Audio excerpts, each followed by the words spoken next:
Okay guys, third part. ஏன்னா second பார்ட்டில் கூட முடிக்க முடியல. என்கிட்ட 4 கார்டு இருக்கு. அது உங்களுக்கு அந்த பாட்டில் சொல்லியிருப்பேன். என்கிட்ட 5 கார்டு இருக்கு கைஸ்.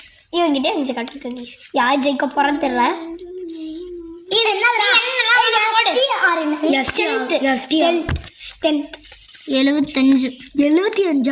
42 80 மருது பண்ணிக்கு தாங்க கைஸ். ஐயோ 3 கார்டு தான். எத்தனை கார்டு எடுத்துருக்கான்?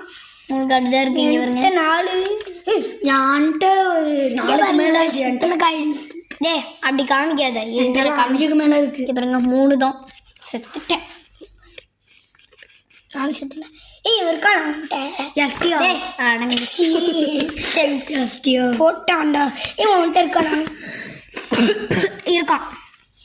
75 25 11 மருது பண்ணிக்கு தான் கைஸ். பாட்டில் பார்க்கலாம். ஏன்னா டைமே இருக்க மாட்டேங்குது.